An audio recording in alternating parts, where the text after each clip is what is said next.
있는지 모르겠습니다만은 우리 가끔 냇가에 가거나 호수가에, 작은 호수가에 가면 새들이 날아다니면서 물에 내려앉았다가 날아가는 이런 모습을 보게 됩니다. 그런데 유심히 살펴보면요, 몸은 물에 들어가 있는데 날개는 이렇게 파닥파닥거립니다. 날개까지 완전히 물속에 넣지를 않습니다. 물론 완전히 날개를 접고 헤엄칠 때는 그렇게 치지만은 먹이를 찾아다니거나 그럴 때는 몸만 살짝 물속에 넣지 날개는 이렇게 너울거리고 있는 것을 보게 됩니다.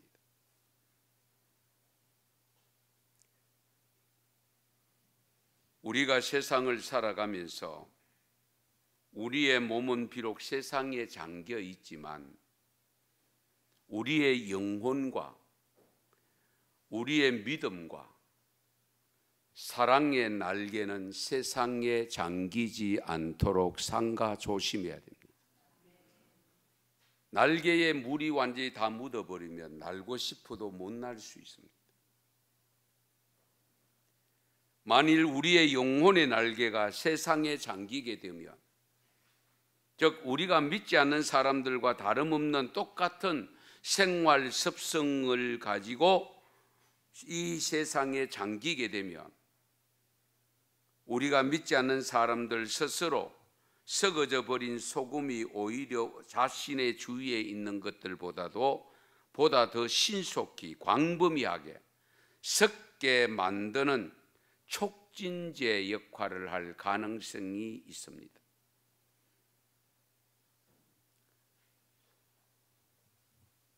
우리 중국, 미국 이렇게 교민들이 많이 살고 있는 나라, 우리나라 교민들. 그런데요, 우리가 그렇잖아요. 중국에서 태어나면 중국 사람입니다. 미국에서 태어나면 미국 사람입니다. 그러나 우리나라 분들이 이민을 가서 일정한 기간이 지나고 자격 요건이 되면 시민권을, 그리고 영주권과 시민권을 다 그쪽에, 그 나라에 그것을 받고 우리나라 이중국적에서 사라집니다. 물론 이중국적을 갖고 있는 경우도 없지 않아 있기는 합니다. 그런데요, 예를 들면 올림픽 경기나 월드컵 경기나 국제 경기가 진행되어질 때에 우리나라에서 아니고 미국에서나 중국에서나 외국에서 될 때에 그 관중 속에는 항상 교민들이 자리하고 있습니다.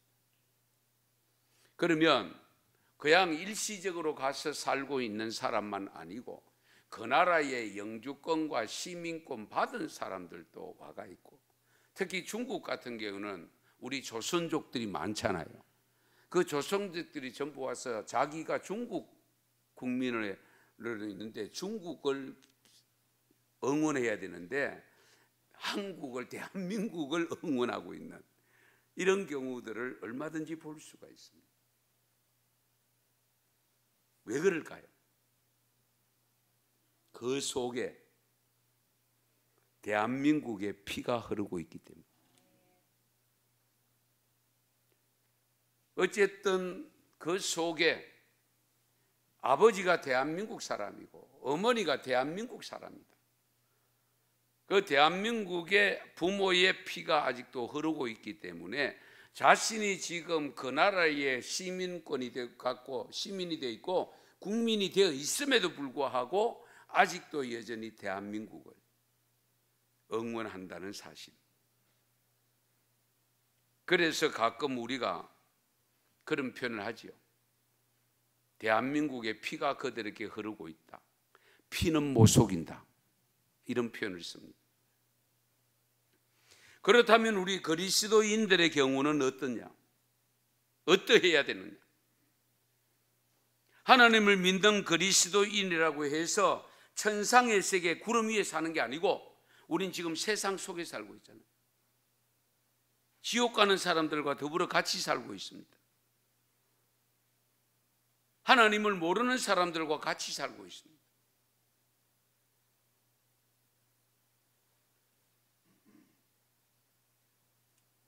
그리스도인들 역시 이 세상 속에서 세상의 두 발을 딛고 세상의 국적을 가지고 살아가고 있는데, 우리의 궁극적인 국적은 천국 백성이잖아요.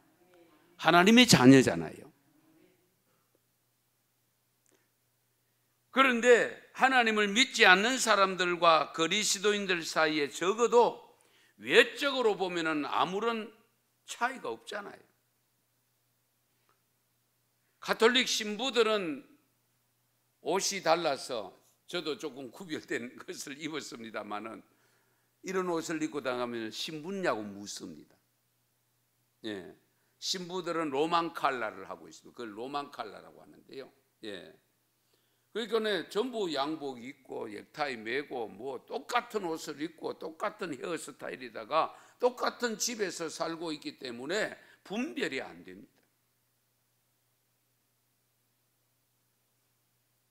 그런데 오늘 본문 16절을 보시면, 내가 세상에 속하지 아니한 같이 그들도 세상에 속하지 아니하여 싸움나이다.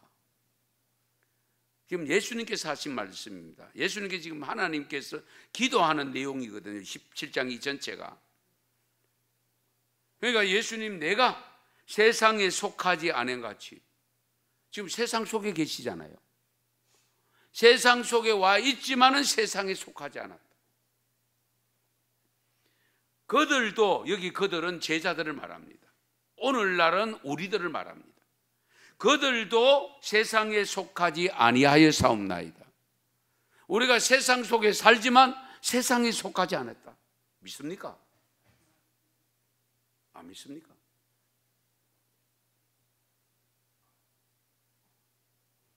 분명히 해야 됩니다. 예. 내가 이 땅 위에 살고 이 세상 속에 살지만 세상 사람들과는 구별되어 있다 하는 것이 분명해야 됩니다. 세상에 속하지 않았다. 우리가 세상 속에 있어 일하고 먹고 자고 살지만, 그러나 세상에 속한 사람들은 아니라는 겁니다. 그 이유가 뭐냐? 우리 그리스도인들은 예수 그리스도께서 인간의 죄값을 대신 치러주시기 위해서 십자가에 흘리신 피, 그 보혈, 바로 그 보혈 안에서 새로운 생명을 얻은 자로 살아가고 있기 때문입니다. 다시 말해서 우리의 영혼의 혈관 속에는 길이 되시고 진리가 되시고 생명 되신 예수 그리스도의 피가 흐르고 있다, 그 말씀입니다. 미국 국적을 가졌던, 중국 국적을 갖고 있던, 미국의 현재 그 땅에 살고 중국의 그 땅에 살고 있지만은 그들 속에는 한국의 피가 흐르고 있듯이, 우리가 세상 속에 세상 사람들과 같은 모습으로 살고 있지만은 이제는 내 안에 그리스도의 피가 흐르고 있다. 그리스도가 내 안에 들어와 계시고 내가 그리스도 안에 있으면 하나가 된다라고 말씀하고 있잖아요.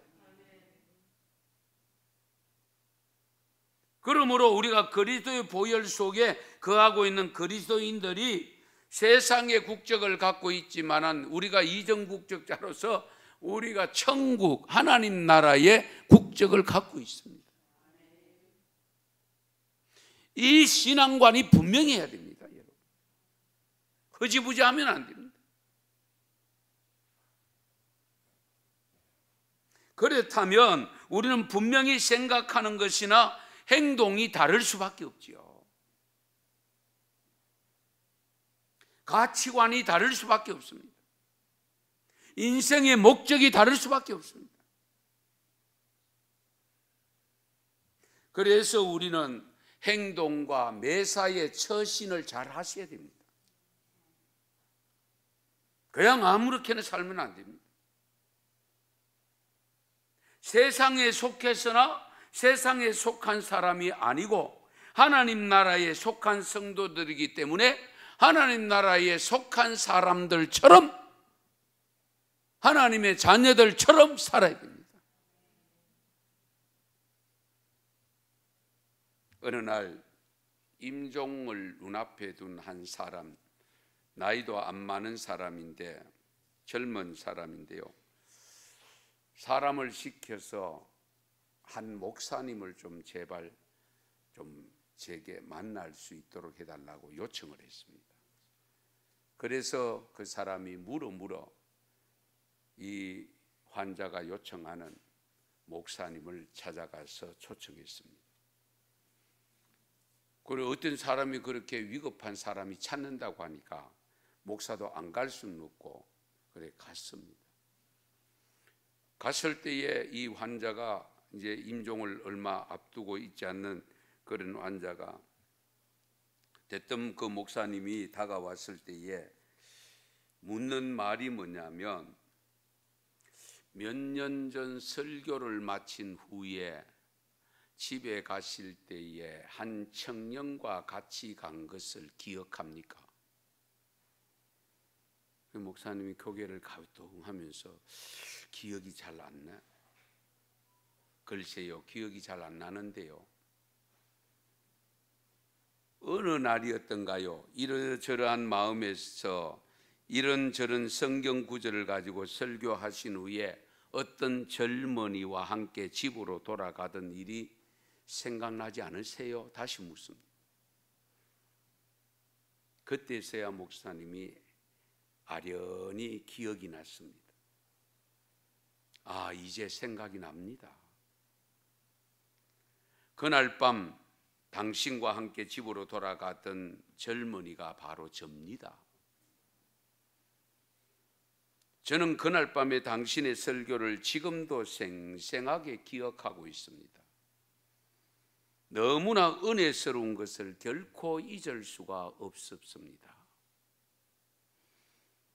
그러니까 목사님이 오 하나님 감사합니다. 속 이렇게 작은 소리로 오 하나님 감사합니다. 왜? 설교 듣고 은혜 받았다고 하니까. 그때에 임종 직전에 있던 이 사람이 목사님을 향하여 원망스러운 모습으로 눈길로 목사님을 향하여 보면서 오 하나님 감사합니다 그 말을 가로채서 이렇게 말합니다. 천만에요. 오 하나님 감사합니다고 하는 때에 천만에요. 제 이야기를 듣고 나면 하나님께 감사할 수가 없으실 겁니다. 제가 당신과 함께 걸어가고 있는 동안 당신의 설교에 대해서 더 깊은 설명을 듣기를 원했습니다. 사실 저는 당신의 설교를 듣고 너무 감동을 받았습니다. 그래서 저는 저의 마음을 열고 당신에게 제 영혼에 대해서 물으려고 했습니다. 그러나 그때 이미 당신은 자신이 불과 몇 분 전에 설교한 것에 대해서 잊어버리고 있었습니다. 집으로 돌아가는 도중에 내내 당신은 아주 세속적인 농담만을 이야기했습니다. 그래서 저는 제가 느꼈던 문제에 대해서 단 한마디도 꺼낼 수가 없었습니다. 그때 저는 종교에 대한 철저한 역겨움을 느꼈습니다. 종교인에 대해서도 역겨움을 느꼈습니다. 말은 그럴듯하게 하면서 행동은 세속적인 사람과 다를 바가 전혀 없었거든요. 이제 저는 저주를 받아 죽어가고 있습니다.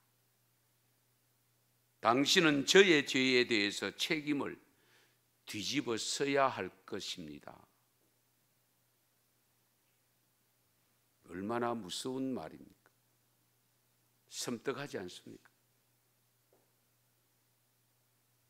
설교를 들을 때는 분명히 은혜를 받았는데 집에 돌아가는 길에 만나서 이제 자기 영혼에 대한 관심을 가지고 좀 집중적으로 들으려고 하는데 목사님은 얼마 있지 않다가 바로 세속적인 농담을 섞어가면서 이야기한 거기에 완전히 자기의 말이 묻혀버렸고, 자기가 어긋나던 묻고 싶었던 것을 쉽게 물을 수가 없어서 지금 나는 임종을 맞고 있다, 그 이야기. 이처럼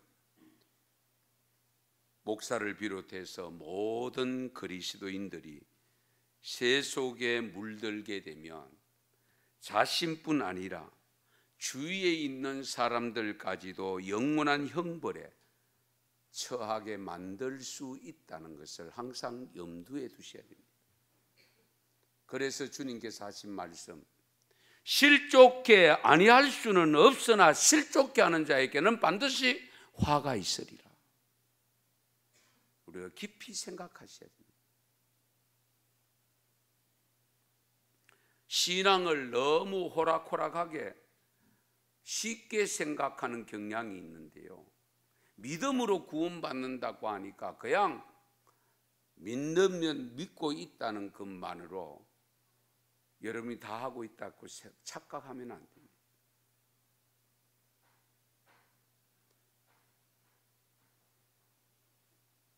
세상에 살지만 세상 사람들과는 구별된 모습, 천국 시민권을 가진 자들로서 천국 시민의 정체성을 분명하게 드러내야 됩니다. 그렇다면 우리가 어떤 삶을 구체적으로 살아야 될 것인가? 오늘 본문에 보면 중요한 내용이 몇 가지 있는데, 첫째는 하나님 아버지의 말씀을 들어야 됩니다. 오늘 본문 14절 보십시다. 14절 같이 함께 읽겠습니다. 내가 아버지의 말씀을 그들에게 주었사오며 세상이 그들을 미워하여 사오니 이는 내가 세상에 속하지 아니한 같이 그들도 세상에 속하지 아니함으로 인함이니이다. 아멘. 내가 아버지의 말씀을 그들에게 주었사오며, 우리의 삶의 정체성은 어디로부터 나오느냐? 하나님의 말씀으로부터 나옵니다. 말씀으로부터 시작됩니다. 그러므로 우리의 삶의 기준은 하나님 말씀입니다.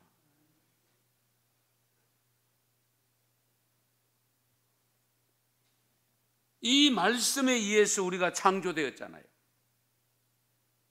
이 말씀에 의해서 우리가 구원을 받았잖아요.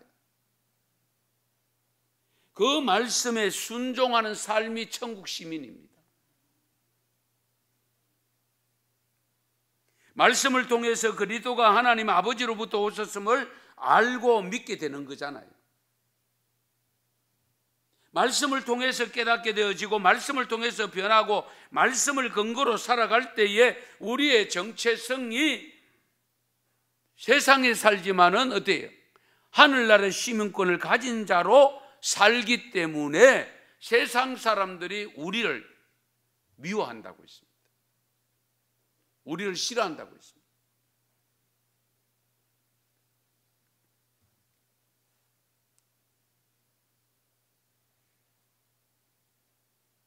거룩한 하나님의 백성이 되어져야 됩니다. 성경 속의 인물들을 보면요, 하나님의 말씀을 통해서 믿음의 사람들이 된 것을 볼 수가 있죠. 그래서 우리는 말씀을 가까이 해야 되고 말씀을 통해 깨달아야 되고 깨달은 말씀을 순종해야 됩니다.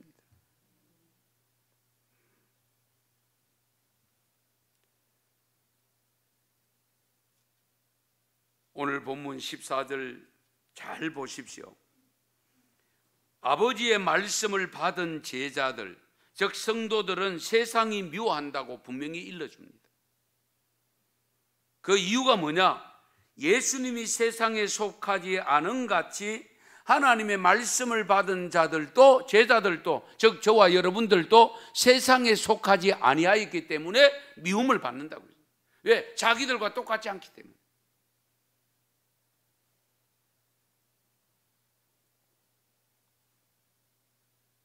이 말씀 우리가 깊이 새겨야 됩니다. 세상에 살고 있으나 세상에 속한 사람이 아니라 하나님의 자녀로 하나님 나라에 속한 사람이기 때문에 자기들과 같은 속성을 가지고 자기들이 가는 길로 같이 가는 사람이 아니기 때문에 싫어하고 미워한다는 거예요.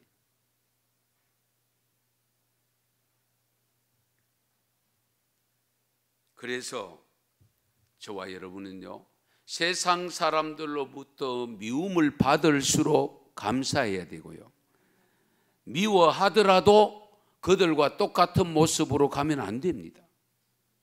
여전히 구별된 모습으로 살아야 됩니다. 그게 신앙입니다. 그래서 우리는 항상 하나님 말씀 앞에 겸손해야 됩니다. 사무엘은 하나님이 자기에게 나타나셔서 자기를 부르는 음성을 듣고 하나님 앞에 고백을 하잖아요. 말씀하옵소서, 주의 종이 듣겠나이다. 말씀하옵소서, 주의 종이 듣겠습니다.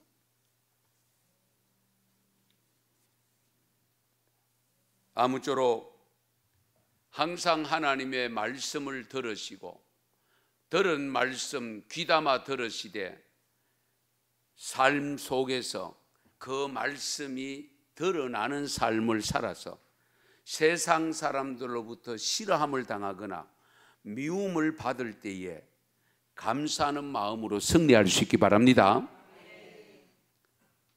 그런데 오늘 14절 말씀에 보면 세상이 그들을 미워하여 싸우니 이는 내가 세상에 속하지 아니한 같이 그들도 세상에 속하지 아니함으로 인함이니이다. 하나님 나라에 속한 정체성을 가지고 살기 때문에 세상 사람들로부터 미움을 받는다는 내용이 여기저기 있습니다. 요한복음 15장 18절 19절을 보십시다. 같이 읽겠습니다.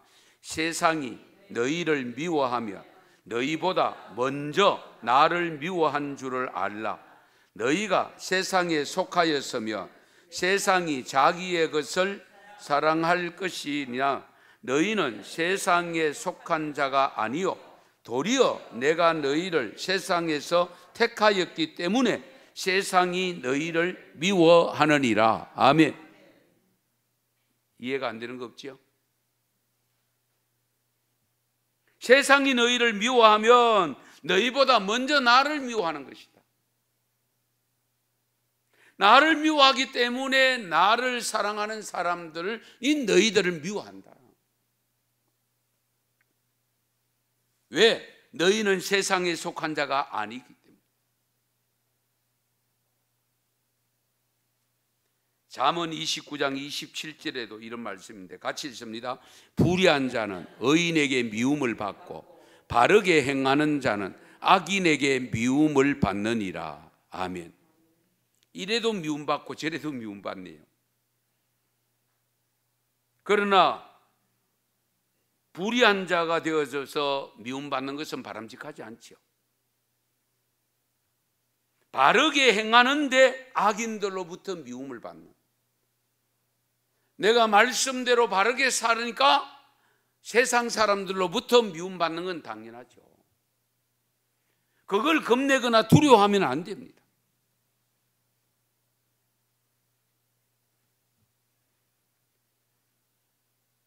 그래서 우리는 세상 사람들로 인해서 하나님을 믿는다는 이유로, 교회에 다닌다는 이유로 미움을 받으면 받을수록 하나님께 감사하셔야 돼요.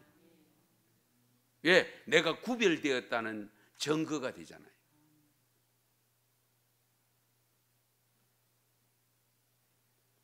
요한일서 3장 13절에 보면 형제들아 세상이 너희를 미워하여도 이상히 여기지 말라.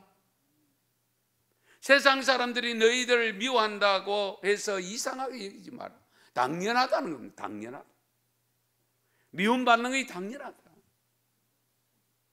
오히려 너희가 미움을 받을수록 너희가 내게 속하였다는 증거고 하나님 나라에 속하였다는 증거가 되니까 이보다 더 분명한 것이 없죠.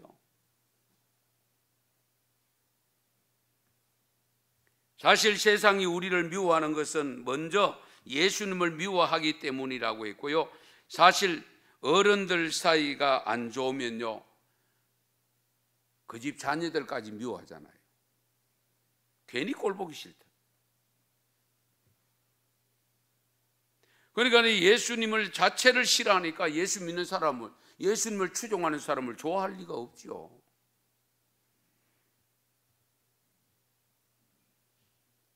세상 사람들이 미워하는 또 다른 이유가 있는데요, 자신들과 같은 행동을 하지 않기 때문에. 쟤는 뭐 또 교회 간단다, 다음에 오지 마라 해라. 안 가면 되지 뭐. 그런데 또 절절 매는 분들이 있습니다. 저들이 나를 박대하면 내가 갈 곳이 없다. 천국 가면 될 텐데. 주님께로 가면 되잖아요. 주님은 늘 친구로 다가오시고 계시는데 우리가 바른 신앙관을 가지셔야 돼요. 예. 베드로전서 4장 4절 5절 말씀 또 읽겠습니다. 이러므로 너희가 그들과 함께 그런 극한 방탕에 다름질하지 아니하는 것을 그들이 이상히 여겨 비방하나 그들이 산자와 죽은 자를 심판하기로 예비하신 이에게 사실대로 고하리라. 아멘. 너희가 그들과 함께 그런 극한 방탕에 다름질하지 아니하는 것을 그들이 이상히 여겨 비방한다. 그럼에도 불구하고 그들이 산자와 죽은 자를 심판할 예비하실 때에 오히려 사실대로 그들은 보고한다고 했습니다. 예.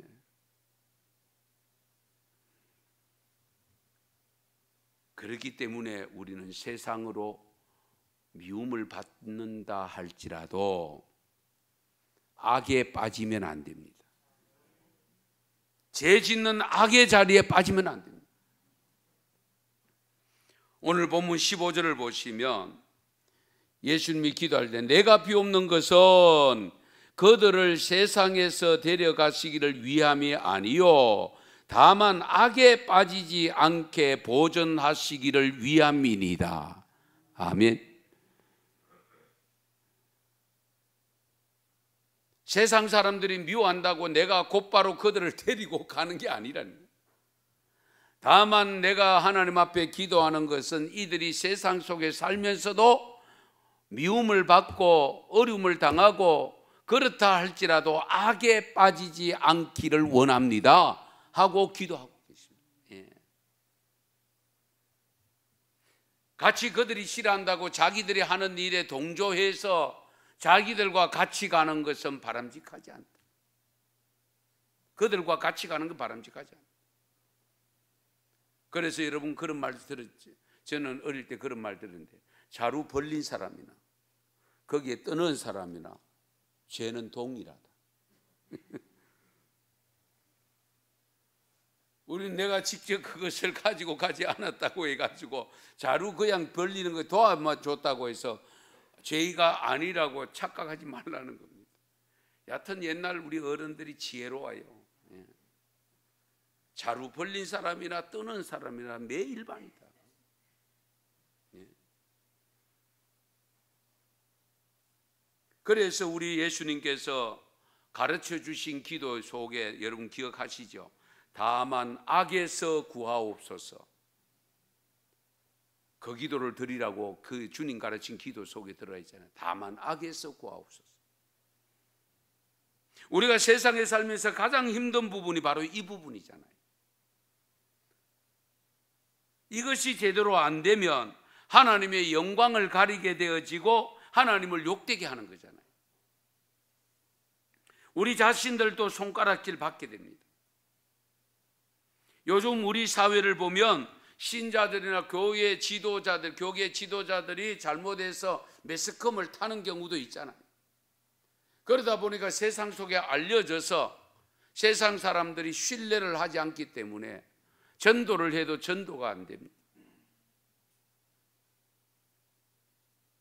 또 어설프게 믿는 사람들은 하나님만 보고 믿어야 되는데 사람을 보다 보니까 믿음 자체에서 떠나버리는 안타까운 일이 발생합니다. 그 사람 지옥 간다고 내가 같이 지옥 가면 안 되잖아요. 나는 구원 받아야 되지. 우리가 이 점을 항상 염두에 두셔야 됩니다. 그래서 적어도 우리가 그리스도인이라면 악에 빠지지 않도록 삼가 조심해야 됩니다. 여러분 잘 아시는 대로 이스라엘 백성들이 애굽에서 430년 있다가 나올 때에 70명이 내려가서 약 200만 명이 되었습니다. 장정만 60만 명이 되었잖아요. 어린아이와 분여자들끼리 합하면 200만 명 정도 된다고 자리 잡고 있어요. 그 성경학자들이 해석을 합니다. 그런데 어쨌든 모세를 통해서 주신 말씀이 신명기인데 말씀을 보면 뭐라고 합니까? 너희들이 제발 가나안 땅에 들어가들랑 7족속 다 진멸해라. 그리고 만에 하나라도 그들과 결혼하지 마라. 통혼하지 말아라. 사위도 삼지 말고 며느리도 삼지 말고. 왜? 그들이 섬기던 하나님을 모르고 이방 우상을 섬기는 그들의 신을 너희가 섬기게 될까 염려가 된다. 그런데 현실적으로 이스라엘 백성들이 내려가자마자 얼마 되지 않아서 곧바로 변하는데 언제부터 변하느냐? 제대로 변했냐? 솔로몬 말년 때부터. 지난 새벽 기도 시간에 잠깐 찾아봤는데 오늘도 찾아보고 갑시다. 열왕기상 11장을 찾겠습니다. 이 중요한 거거든요. 여러분 잘 보셔야 됩니다. 열왕기상 11장. 먼저 1절에서 3절까지만 읽겠습니다. 열왕기상 자막이 뜨네요. 같이 읽습니다. 솔로몬 왕이 바로의 딸 외에 이방의 많은 여인을 사랑하였으니 곧 모압과 암몬과 에돔과 시돈과 헷 여인이라. 여호와께서 일찍이 이 여러 백성에 대하여 이스라엘 자손에게 말씀하시기를 너희는 그들과 서로 통혼하지 말며 그들도 너희와 서로 통혼하게 하지 말라. 그들이 반드시 너희의 마음을 돌려 그들의 신들을 따르게 하리라 하셨으나 솔로몬이 그들을 사랑하였더라. 왕은 후궁이 700명이요 첩이 300명이라. 그의 여인들이 왕의 마음을 돌아서게 하였더라. 아멘. 솔로몬이 20년 동안 건축하면서 성전 7년, 왕궁 13년, 백성들의 고역, 부역을 시키고 세금을 아주 과부하시켜서 백성들이 원성이 많았습니다. 그런데 마지막 말년에는 이와 같은 모습으로 타락합니다. 그렇게 하나님도 인정하고 감동을 받아가 1000번째의 감동을 받아가 무엇을 구하느냐 했을 때 지혜를 구한다고 해서 부도 구하지 아니하고 수도 구하지 아니하고 그래서 그까지 다 주신다고 했는데 그 솔로몬이 말년에 이와 같이 된 거예요. 그 구체적인 잘못을 지적한 것이 4절에서 8절에 또 있습니다. 같이 읽겠습니다. 솔로몬의 나이가 많을 때에 그의 여인들이 그의 마음을 돌려 다른 신들을 따르게 하였으므로 왕의 마음이 그의 아버지 다윗의 마음과 같지 아니하여 그의 하나님 여호와 앞에 온전하지 못하였으니 이는 시돈 사람의 여신 아스다롯을 따르고 암몬 사람의 가정한 밀곰을 따름이라. 솔로몬이 여호와의 눈앞에서 악을 행하여 그의 아버지 다윗이 여호와를 온전히 따름같이 따르지 아니하고 모압의 가정한 그모스를 위하여 예루살렘 산 앞 산에 산당을 지었고 또 암몬 자손의 가정한 몰록을 위하여 그와 같이 하였으며 그가 또 그의 이방 여인들을 위하여 다 그와 같이 한지라. 그들이 자기의 신들에게 분향하며 제사하였더라. 아멘. 어떻게 이 사람이 1000번제를 드리고 복받은 사람이라고 할 수 있겠습니까? 한번 생각해 보세요. 이해가 안 되잖아요. 이해가 안 되는 이 솔로몬과 같은 모습으로 변할 가능성은 우리에게 누구에게든지 열려 있다는 겁니다. 그렇게 호언장담해요. 대표적인 사람 베드로 아닙니까? 호언장담했잖아요. 절대로 다른 사람, 다른 제자들 다 버리지 나는 안 버립니다 했잖아요. 그런데 3번 부인하고 말았잖아요. 정말 우리의 믿음은 알다가도 모릅니다. 그래서 11절 말씀에 보면 하나님이 솔로몬에게 나타나 하신 말씀이 뭐냐면 내가 반드시 이 나라를 네게서 빼앗아 누구에게 준다? 내 신하에게 준다. 여기 신하가 여로보암입니다. 예. 그래서 여로보암이 결국은 북이스라엘 10개 지파를 다스리는 왕이 됩니다. 아들 르호보암은 2지파만 되는 남유다가 됩니다. 악을 행하는 것이 이렇게 무섭습니다. 삼손 아시잖아요. 하나님이 힘을 주셔서 삼손이 됐는데 머리를 깎으면 안 되잖아요. 그런데 주위에 있는 나라들은 저 삼손을 어떻게든지 처리를 해야 되겠는데, 그런데 삼손이 이방 여인에게 눈이 빼앗겨서, 마음이 빼앗겨서 이방 여인을 함께 통혼할 때에 그 이방 여인이 꽃이잖아요. 도대체 당신의 힘이 어디서 그렇게 생기는지 처음에는 거짓말 했습니다. 그 다음에는 하도 조르니까 바른 말을 해버렸잖아요. 자기 머리카락 때문에 그렇다. 그래서 잠든 사이에 머리카락을 잘랐더니만 힘이 없어지고 결국은 비참한 죽음을 맞게 되잖아요. 악을 추구하면 죽습니다. 우선은 살 것 같죠. 영원히 죽습니다. 우리가 이 점을 분명히 아셔야 됩니다. 그래서 우리는 악에 빠지지 말아야 되는데요, 아모스 5장 14절 말씀에 보면 너희는 살기 위하여 선을 구하고 악을 구하지 말지어다. 살기 위하여 뭐를 구하라? 선을 구하라. 예. 악을 구하지 마라.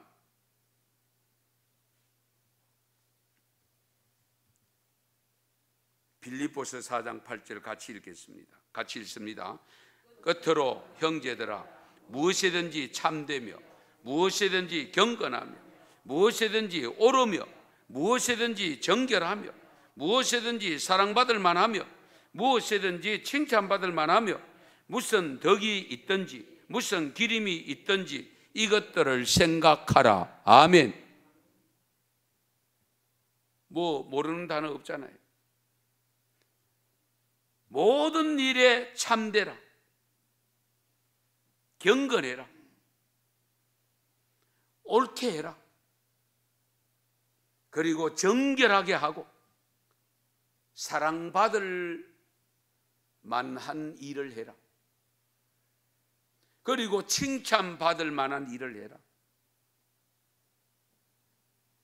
어떤 덕이 있든지 명예가 있든지 이것들을 항상 생각해라.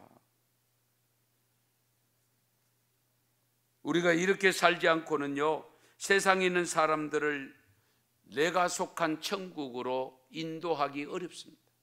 전도하기 어렵습니다. 갈수록 전도하기가 어려워지고 있죠. 그래서 우리는 항상 하나님의 선한 뜻을 따라 살아야 됩니다. 참된 신앙이 뭐냐?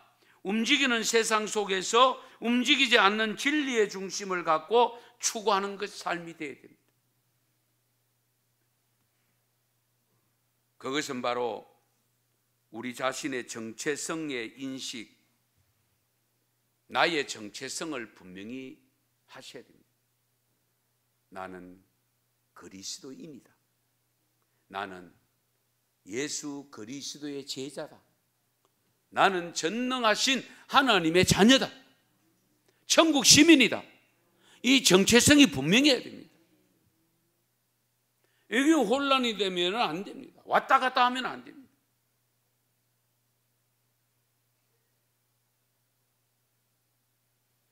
성도 여러분, 우리는 세상에서 살아가고 있습니다. 그럼에도 불구하고 진리 안에서 사는 삶을 살고 있는 우리 예수님이 제자들 향하여, 오늘 우리들을 향하여 말씀한 것처럼 너희가 세상에 살지만은 세상의 사람이 아니다. 이 점을 항상 부각시키고, 그래서 그들과는 말씨가 다르고 행동이 다르고 생각하는 것이 다르고 추구하는 목적이 달라야 됩니다.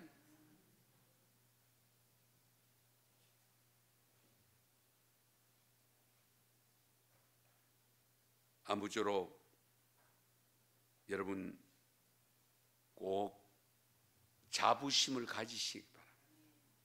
나는 그래도 천국 간다. 나는 영원히 사는 사람이다. 육신은 흙으로 돌아가지만 내 영혼은, 내 속에 있는 영혼은 영원히 산다. 주님 오시면 부활한다. 이 믿음이 분명해야 됩니다. 그럴 때에 나의 생명까지도 내어놓을 수가 있습니다. 육신의 생명, 진리를 위해서, 주님을 위해서, 의를 위해서 내어놓을 수가 있습니다. 순교한 분들이 그냥 되는 게 아니잖아요.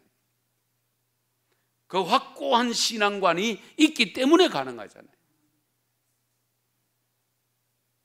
그러므로 아버지의 말씀을 받아야 되고요. 그래서 세상 사람들과는 구별된 삶을 살면서 악을 쫓지 말아야 됩니다. 선한 일에 최선을 다하고 주님 말씀에 최선을 다하는 삶이 될 수 있기를 축원합니다. 축복합니다. 기도드리겠습니다.